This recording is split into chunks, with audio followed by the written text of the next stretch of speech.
Olá, eu sou a Ana, Eu sou o André. somos os pais da Amélia e estamos, literalmente, à experiência. Começamos pelo nome da nossa convidada, Andreia Antunes. A Andreia é fisioterapeuta e especializada em saúde pélvica. Quando descobrimos que esta especialidade existia? Quando precisámos de ajuda no pós-parto. Um parto instrumentado? Aprendemos há pouco tempo que era assim que se dizia com um dos nossos futuros convidados. Fica ao suspense. Pouca confiança, muito medo e dúvidas que só atrapalhavam. Do estilo, será que fica incontinente? E foi numa conversa com a minha ginecologista que surgiu esta dica. E lá fui. E só posso dizer, bendita a hora. Além da parte física, psicologicamente o impacto foi visível, garanto-vos. Já para não falar na descoberta que fizemos do quão errado é acharmos que há soluções que servem para todos. Os corpos exigem abordagens diferentes. Caso contrário, podemos não estar a fazer nada por nós. Ou pior, podemos estar a fazer algo contra nós. Mas pronto, a pandemia, como dizemos muitas vezes, Muitas. muitas mesmo, foi inimiga da busca de soluções, era mais fácil e seguro aceitar e ficar em casa.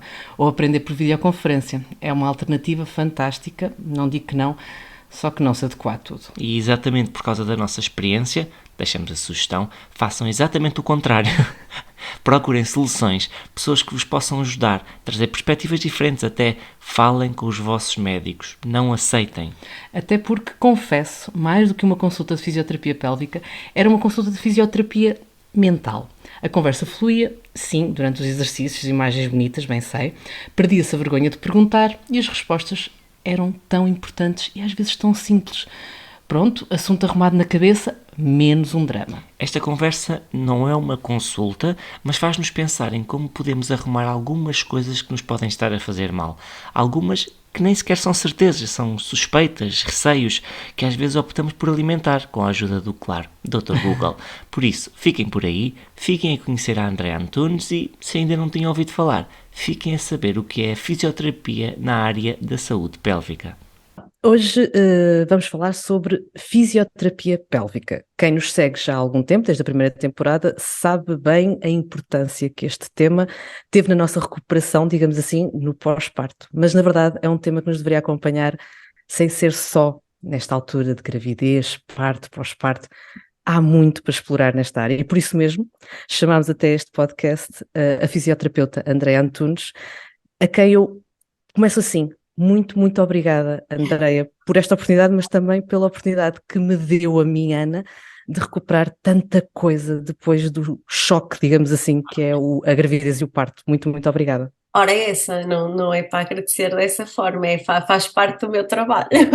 É com todo o gosto que estou aqui também para falar sobre este tema, e obrigada pelo convite, para podermos levar esta informação que pode ser tão importante a cada vez mais pessoas. Obrigada. E eu acho que queria começar exatamente por aquela pergunta básica que o que é afinal a fisioterapia pélvica? Ok, então, a fisioterapia pélvica ou fisioterapia em saúde pélvica, como o termo fisioterapia pélvica é o mais utilizado. Eu gosto de dizer em saúde pélvica precisamente até por esta questão do desfocar do pélvico, porque não tem a ver só com a zona pélvica, ou seja, nós não podemos olhar para a pessoa só na zona pélvica dela, temos que olhar para o todo, mas basicamente será uma área de especialização da fisioterapia que vai intervir em tudo o que sejam disfunções do pavimento pélvico e dos sistemas ligados ao pavimento pélvico e às funções pélvicas, que são quais? A função urinária, a função anorretal e a função sexual. Os músculos do pavimento pélvico estão envolvidos em todas estas funções e nós, fisioterapeutas especializados em saúde pélvica, temos um papel importante na intervenção e no tratamento destas questões, precisamente por isso, porque somos os profissionais que intervêm na função destes músculos tão importantes para que a função urinária, e quando estamos a falar em função urinária, estamos a falar em funções de esvaziamento e de contenção e de continência, a função anorretal igual e a função sexual que precisam destes músculos funcionais para estarem bem, por assim dizer. E normalmente, quando é que as pessoas. Eu tinha aqui duas questões que vão dar ao mesmo, mas que era quando é que as pessoas devem recorrer a isto e a outra era quando é que realmente recorrem. Ok, é assim, no mundo ideal, E em algumas culturas as pessoas têm alguma noção dos seus músculos do pavimento pélvico e têm alguma noção destas contrações e relaxamentos desta estrutura. E no mundo ideal, se calhar todos nós deveríamos uma vez recorrer para percebermos, todos nós, homens e mulheres, porque há muito esta questão de pavimento pélvico ligado à gravidez e ao pós-parto, e sim, é muito importante nessa fase, mas toda a gente tem pavimento pélvico e toda a gente tem possibilidade de ter alteração na estrutura pavimento pélvico. Portanto, no mundo ideal, as mulheres, eu diria que eventualmente antes de engravidar poderia fazer sentido fazerem uma primeira avaliação que nos dá no fundo uma informação sobre o que é o basal delas e eventualmente, respondendo à segunda pergunta, o que nós sentimos é que muitas vezes as pessoas só recorrem depois ou já durante a gravidez ou no pós-parto. Contudo, tem sido muito diferente a procura, ou tem sido muito crescente a procura nos últimos anos, e cada vez mais as pessoas recorrem e procuram numa fase prévia, e isso é muito bom, e eu acho que tem muito a ver com a quantidade de informação que já circula sobre saúde pélvica, ou seja, é muito frequente alguém vir ou num pré-gravidez ou num pré-menopausa com a questão, eu quero só perceber como é que os meus músculos estão, porque ouvi falar de uns exercícios, não sei se os devo fazer ou não, e quero perceber se devo fazê-los ou se os faço bem. Há 20 anos, quando eu comecei a trabalhar nesta área, isto era impensável de acontecer e hoje em dia acontece. E isso é tão bom de ouvir, esta evolução que estamos a ter, é espetacular. Desculpa, Ana. Não, aliás, um bocadinho a nossa história vai ao encontro do que a Andreia está a descrever. Nós chegámos até a Andreia por sentirmos exatamente esta questão também muito multidisciplinar, ou seja, as especialidades já comunicam entre elas e ainda uma especialidade, nessa especialidade já, ok, aqui acabou a minha área de intervenção, mas perante aquilo que me está a comunicar, eu acho que deve consultar esta área de intervenção. E foi assim que eu cheguei à Andreia, foi, lá está, através da ginecologista obstetra, perante aquilo que me está a comunicar, temos de abordar de outra forma. Por isso, Andreia, agora pegando... É importante realmente ter esta visão multidisciplinar e perceber que também entre especialistas, digamos assim, há um ganho, há uma mais-valia partilhada se todos soubermos passar o testemunho. Claro que sim, e isso também é uma grande diferença, ou eu sinto isso como uma grande diferença, desde que comecei a intervir nesta área até aos dias de hoje. Eu sinto-me muito privilegiada porque articulo diretamente em verdadeira equipa multidisciplinar com muitos profissionais da área da ginecologia, da obstetrícia, da área da psicologia, da área da terapia sexual, ou seja, medicina geral e familiar, ou seja, sinto realmente essa articulação de forma muito fácil. Sinto que às vezes, em alguns contextos de alguns colegas, ou seja, feedback de alguns colegas, pode não ser tão fácil, mas há claramente uma diferença muito grande também e é muito mais frequente esse encaminhamento para a fisioterapia e vice-versa, porque eu muitas vezes também posso receber alguém que eu considero que isto não é para mim, ou não é só para mim, eu preciso do apoio da ginecologia, da urologia, da cirurgia, ou seja, e essas articulações devem ser feitas, as pessoas devem, entre aspas, ver o utente, a pessoa em conjunto e conseguir isso é muito bom, acontece cada vez mais, felizmente. A Ana falou um bocadinho da gravidez. A gravidez e o parto acabam por ser, se calhar, fazer sobressair um bocadinho esta questão da saúde pélvica, não? Sim, embora, ou seja, a informação relativamente à saúde pélvica ou aos músculos do pavimento pélvico associada à gravidez está muito difundida. Provavelmente as pessoas têm questões de saúde pélvica ou têm comportamentos que podem levar a alterações da sua saúde pélvica, as pessoas todas, não só as mulheres que engravidam, a vida toda. E a gravidez é um momento em que as pessoas estão mais atentas ou estão mais preocupadas em procurar informação. Eu às vezes digo, meio a brincar, meio a sério, que a gravidez e o pós-parto são momentos ideais para nós modificarmos uma série de comportamentos, porque a pessoa está a fazê-lo não só por ela, mas ao mesmo tempo também está com um foco nela muito mais preciso, e podem ser de facto momentos modificadores de alguns comportamentos. Depois existe o outro lado, que é as pessoas considerarem que as alterações da saúde pélvica, que sejam elas quais forem, que tenham a ver com a parte urinária, com a parte sexual ou com a parte anorretal, têm a ver com o meu parto, foi por causa do parto ou foi por causa da gravidez.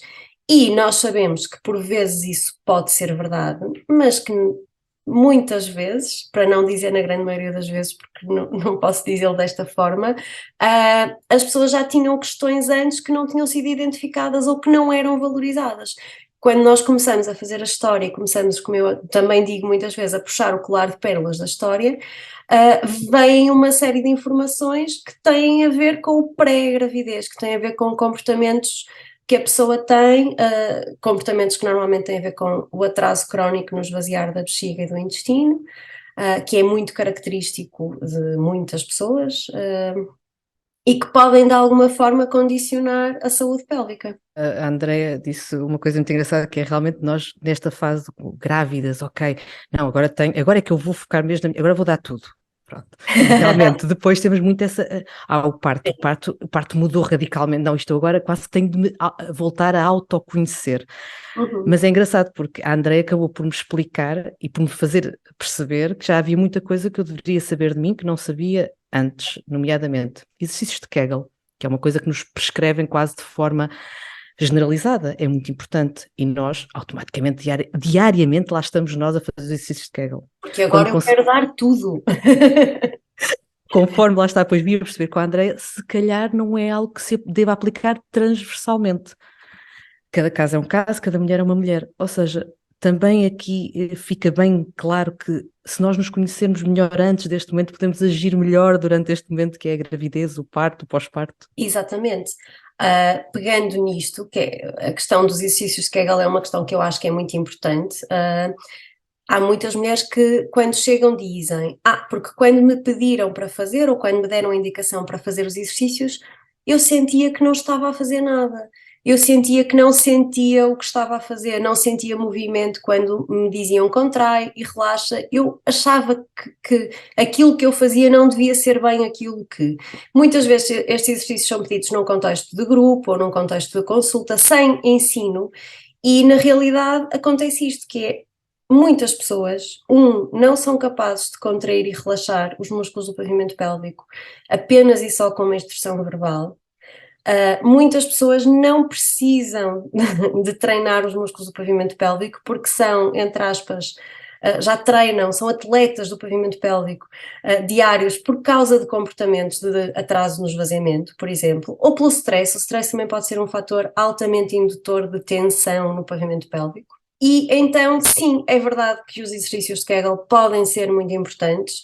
É verdade que o Sr. Kegel, nos anos 50, foi visionário porque pensou que os exercícios chamam-se Kegel porque foram estudados por um médico obstetra, Arnold Kegel, e ele pensou: ok, posso tratar a incontinência urinária utilizando estes exercícios, o treino destes músculos, porque sabemos que estes músculos são muito importantes no suporte da uretra e no encerramento da uretra.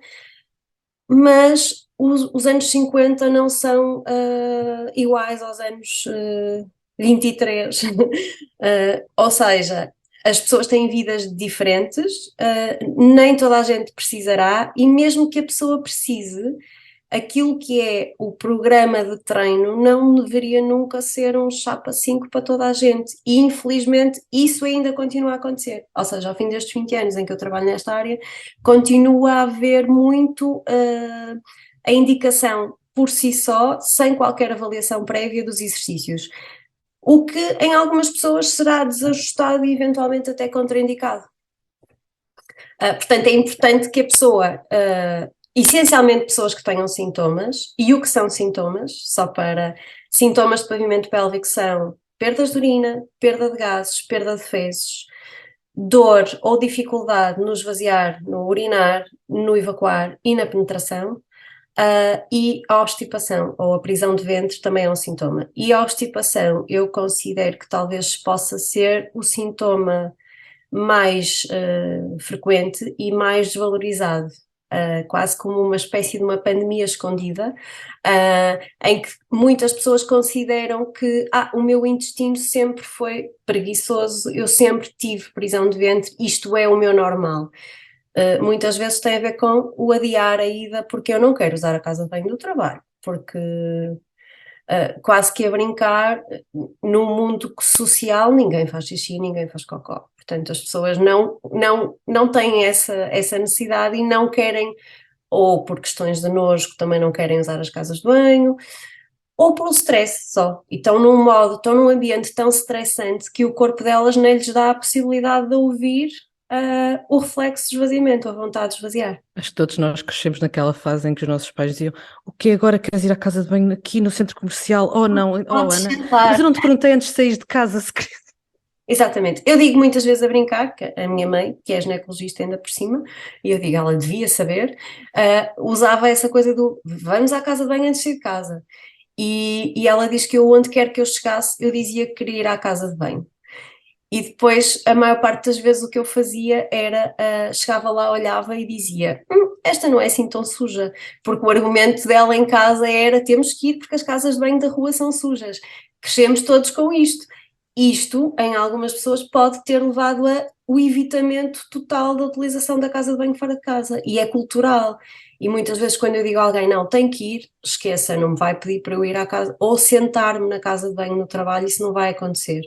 Porque é difícil para as pessoas depois irem lutarem contra este automatismo, não é? Mas que é uma questão que tem um impacto brutal na saúde pélvica. Aliás, mesmo dos miúdos, se nós agora ouvimos tanto falar também da ida à casa de banho nas escolas, que é preciso trabalhar muito com os miúdos para não haver essa, contrariar essa vontade. Lá está, isto é um trabalho que devia começar desde muito, muito cedo. Eu gosto de falar, quando tenho mães em gravidez e pós-parto, daquilo que pode ser depois o início destas questões, que é claramente na infância e que é mais cedo do que a escola. Começa no desfralde. E eu não tenho muita experiência nem formação nessa área, existem colegas em saúde pélvica, há uma colega em especial que eu gosto muito, que é a Tânia Pereira, que tem muita, que investigou e que estudou muito as crianças têm aqui uma dimensão muito diferente dos adultos, mas nós claramente, todos que trabalhamos em saúde pélvica, percebemos isto, que é começa muitas vezes no desfralde, a questão do desfralde ser solicitado num timing que pode não ser o ajustado para aquela criança por causa da escola, e depois nos mais crescidos, que talvez eu ouça mais essas descrições, que é o pedir papel para ir à casa de banho, o ter que dizer o que é que vou fazer, é uma coisa que sim, não deveria acontecer. Deveria haver liberdade para que a criança pudesse ir quando tem vontade. E nós, no fundo, começamos desde muito cedo a condicionar tenho que ir agora no intervalo. Mas eu estou a falar de um reflexo. O reflexo não acontece a uma hora certa para todos. Portanto, é a questão do treino e depois é a questão das condições das casas de banho que às vezes podem não facilitar a sua utilização. E Andréia, eu vou pegar numa expressão que referiu há pouco, que é puxar o colar de pérolas, porque já percebemos que isto não é só avaliar os músculos, não é só fazer os exercícios. A consulta de acompanhamento é realmente depois também muito feito de conversar e de fazer perguntas e de deixar fazer perguntas, porque foi isso também que eu entendi, foi que tinha muitas perguntas por fazer, mas só as percebi nas consultas de fisioterapia de saúde pélvica. É muito disto, Andréia, também? É, É porque é a pessoa como um todo, não é? Eu quero claramente e vou ter que avaliar uma estrutura muscular e a sua função, e isso é muito claro e muito preciso e muito óbvio. Ou seja, eu tenho que fazer essa avaliação, mas eu tenho que fazer essa avaliação e tenho que ligar os dados que essa avaliação me dá com aquela pessoa que pode ter um ambiente de trabalho altamente estressante, que pode ter uma história complicada, ou seja, existe um todo que condiciona a saúde global, e a saúde pélvica é condicionada pela saúde global. A questão do stress, eu sinto, e tenho sentido nos últimos anos se calhar mais, que é claramente muito impactante, e depois aqui associada à saúde pélvica existe o outro tema, a outra área, que é, estamos a falar de genitais, estamos a falar de uma área pélvica, estamos a falar de uma área tabu. E no limite estamos a tocar sempre a sexualidade, ou a ligação com a sexualidade, e isso pode também ser difícil para as pessoas de partilharem ou de fazerem questões, mas depois também pode ser altamente benéfico no sentido da descoberta de uma coisa que nunca tinham pensado ou que nunca tinham focado daquela forma. É exatamente aí que eu queria ir, porque nós estamos a falar de um termo que é a vergonha, não é? E temos Uhum. muita vergonha e parece que nos sentimos muito culpados de estar a falar destes temas digamos assim, mais íntimos, não é? Porque o pavimento pélvico é associado, ou a pelvis é associada ao genital, o genital é associado a coisas complexas, que é a excreção, o urinar e o evacuar, a tal coisa que só as crianças é que fazem, os adultos não fazem, portanto não se fala disso, e a sexualidade, o sexo, tanto que tenha, obviamente, aqui um peso ainda cultural de tabu, apesar de se já fala-se muito mais. Depois também é preciso ter um cuidado, que é não sexualizar isto, ou seja, não sexualizar o assunto, não sexualizar o tema. Falar de sexualidade não pode, do meu ponto de vista, ser feito de forma sexual. E às vezes em saúde pélvica também pode haver um bocadinho esse resvalar para o sexualizar o assunto. No fundo estamos a falar de saúde, não é? Estamos a falar de saúde. Exato. E saúde sexual é tão importante como. Faz parte da saúde global, é tão importante como o resto da saúde, ok? E deve fazer parte daquilo que são as perguntas que os profissionais de saúde fazem às pessoas em contexto de consulta, porque não posso ter alguém com uma saúde global boa se não forem interessadas as questões de saúde sexual também. Eu tenho que fazer essas perguntas, mas tenho que o fazer de uma forma não sexualizada. E tenho que o fazer de uma forma a não querer induzir determinados comportamentos, ou tem que ser assim para ser normal. Existe muita variabilidade naquilo que é sexualidade, portanto, condicionar.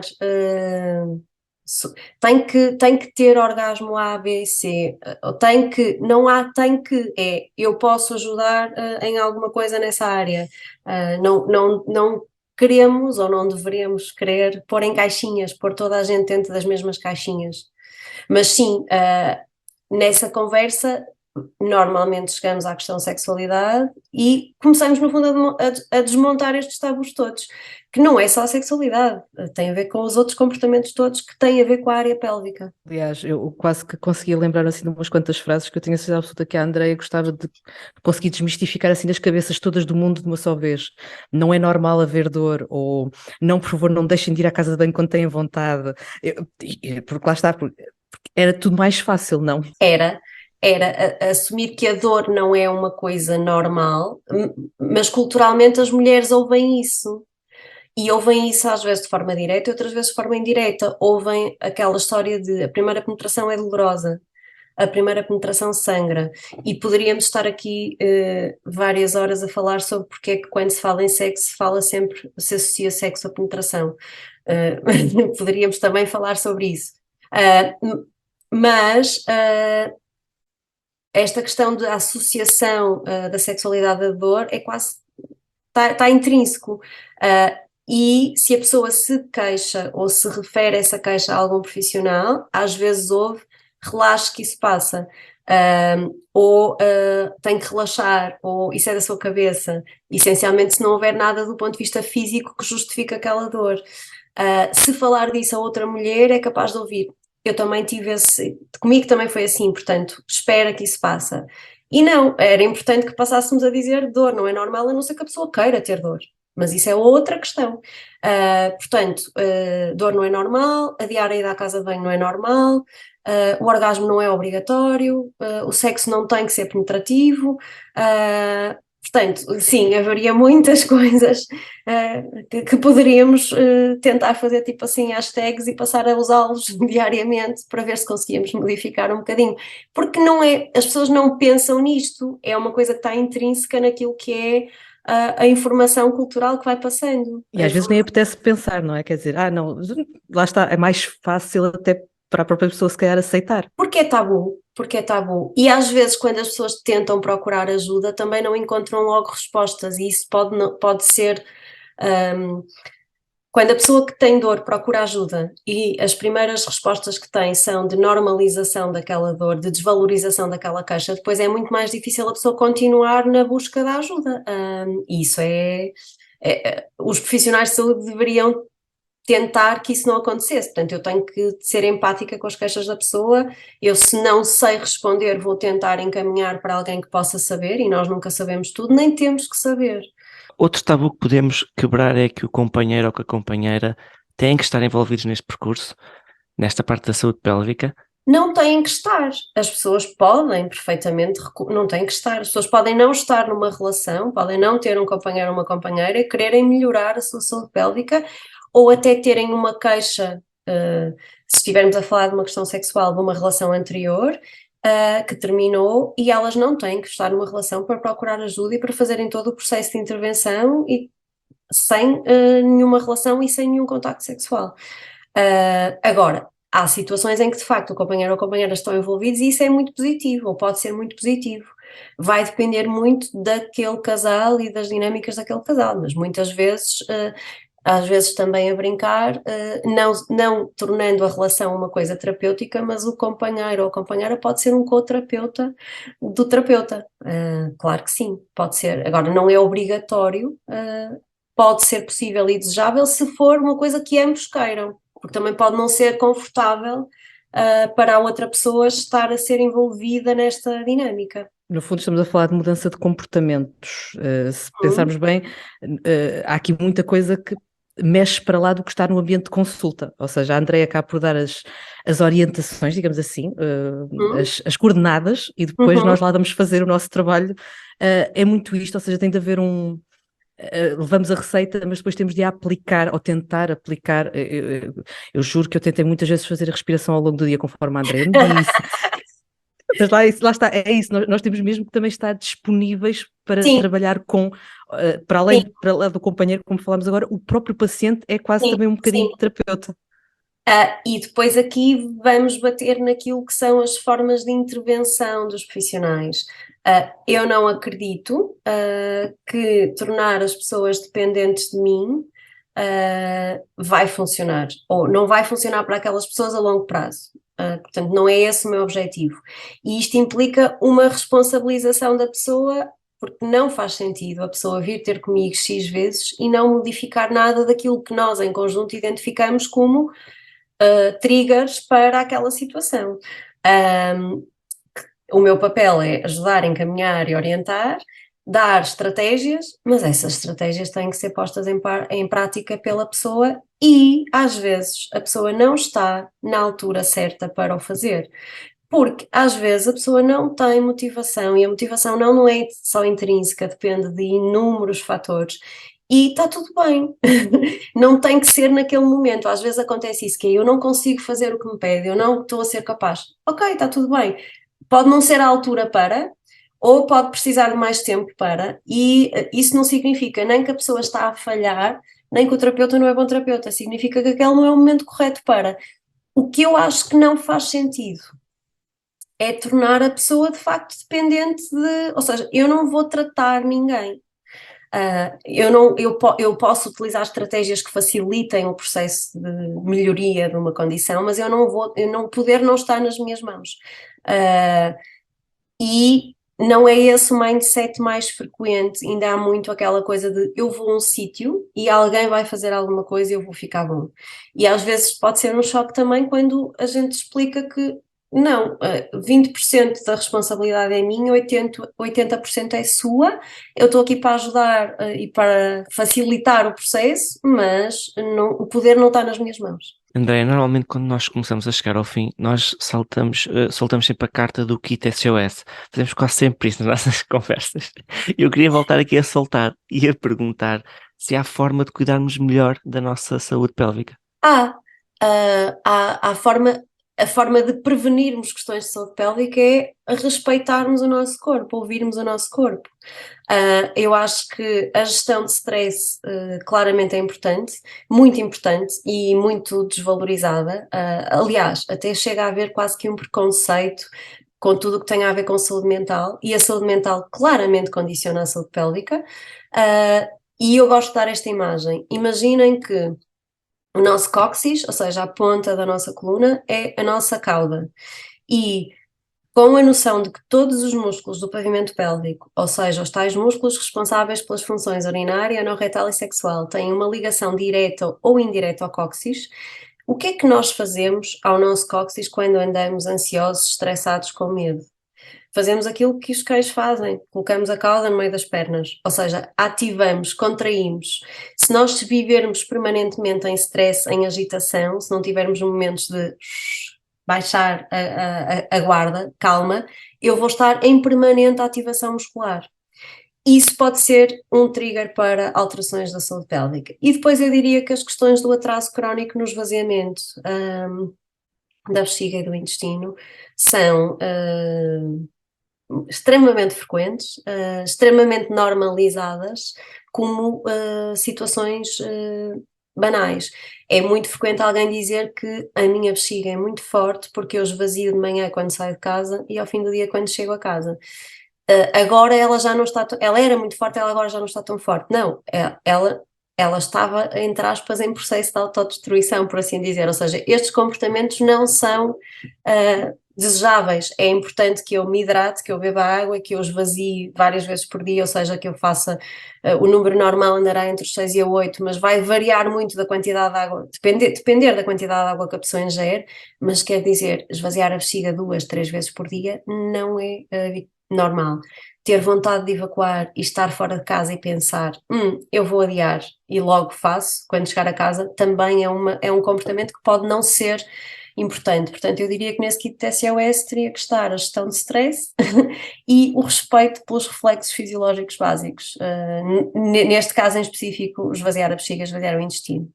E André, eu vou terminar com uma pergunta que está muito ligada até a uma mensagem que a André procura muitas vezes reforçar nas redes sociais, que aqui, um alerta, redes sociais podem ser muito positivas no reporte de mensagens, na transmissão de informação, mas sempre, lá está, com aquele olhar, cuidado de que estamos mesmo a falar com pessoas e que do outro lado podem estar a receber essa informação e é preciso haver uma grande responsabilidade nesse processo. Mas há uma mensagem que a Andrea reforça muito que é que não tem de haver duas soluções iguais, que não há uma solução para toda a gente, que caiba, que sirva a toda a gente. Isso é muito importante deixarmos aqui quase como uma grande conclusão para quem nos esteja a ouvir e possa estar a pensar, se calhar eu preciso de ajuda. É importante as pessoas procurarem realmente a sua solução. Sim, e muitas vezes, como é uma área tabu, as pessoas tentam encontrar a solução sem contacto com ninguém, e a doutora internet é brilhante nisso, porque tem N soluções disponíveis que podem não ser de facto as mais ajustadas àquela pessoa. O pronto a vestir em saúde pélvica não existe, em saúde eu diria que em saúde não existe, portanto o one size does not fit all, portanto eu tenho mesmo que procurar. E isso implica a avaliação, implica conhecer aquela pessoa e depois implica, em conjunto, definir um plano de intervenção para aquela pessoa. Claro que existem coisas que vão ser utilizadas e que podem ser estratégias em quase toda a gente, mas que depois devem ser ajustadas àquele caso em particular. As pessoas são todas diferentes, têm contextos diferentes, têm condições socioeconómicas diferentes, têm vidas diferentes, têm personalidades diferentes, portanto, obviamente que vamos ter que ajustar a intervenção a isto tudo, para que ela funcione para aquela pessoa. E sim, achando que preciso de ajuda, devo procurar ajuda, e não entrar num plano chapa 5, isto trata isto. Não, nós não tratamos sintomas nem doenças, ajudamos as pessoas a resolver os sintomas e as doenças e as questões que elas têm, portanto tem a ver com a pessoa acima de tudo. Andréia, eu termino só mesmo com aquela frase, se cuidarmos da nossa saúde, até melhores pais podemos ser, e isso é mesmo verdade, porque estando bem connosco próprios, as coisas correm muito melhor. Por isso, Andréia, eu termino, lá está, como comecei, com um grande obrigada. Obrigada eu pelo convite, por poder falar com vocês sobre estes assuntos e acho que é mesmo importante continuarmos a falar sobre eles para que cada vez eles cheguem a um número maior de pessoas, para que um número maior de pessoas possa ter uma saúde pélvica melhor e uma saúde global melhor também. Sim. Muito obrigada. Obrigado nós. Muito obrigada. Eu estou sempre a dizer obrigada à Andreia, já o disse até noutros episódios, mas é realmente uma gratidão gigante a que sinto por uma pessoa que me ajudou a superar os medos que ficaram no pós-parto ou que até já existiam antes e que não pensou, ou pelo menos o rosto dela nunca o disse, perante perguntas eventualmente parvas, olha, esta enlouqueceu. E não é só Para elas, mulheres, que esta abordagem pode ser útil, como podemos perceber. Nem sempre é fácil colocarmos em prática, mas a verdade é que se não estivermos bem, dificilmente nos sentimos bem a cuidar, seja de quem for. Sim, foi um caminho que se foi fazendo e que influenciou a forma até como encarei a maternidade. A parte física tem impacto, a psicológica estava afetada e isso refletia-se na forma como eu me relacionava até com a Amélia. Resumindo, é preciso quebrar o círculo de alguma forma e isso tem ficado muito claro em muitas das conversas que já tivemos o privilégio de ter e que, claro, como sabem, podem ouvir e ouvir e voltar a ouvir e ouvir e voltar a ouvir nas plataformas habituais. Entretanto, e nesta descoberta constante, esta fase da passagem dos 2 para os 3 anos está a ser uma loucura de avanços e aprendizagens. Fica só assim o desabafo no final, para deixar, até quem sabe, ideias para próximos episódios. A Amélia parece que chega à casa mais crescida todos os dias. Mas voltando ao raciocínio, nesta descoberta constante, cá vamos, também nós, crescendo, como pais e indivíduos. Contudo, por mais que cresçamos, uma coisa é certa e podemos prometer: jamais deixaremos de ser pais à experiência.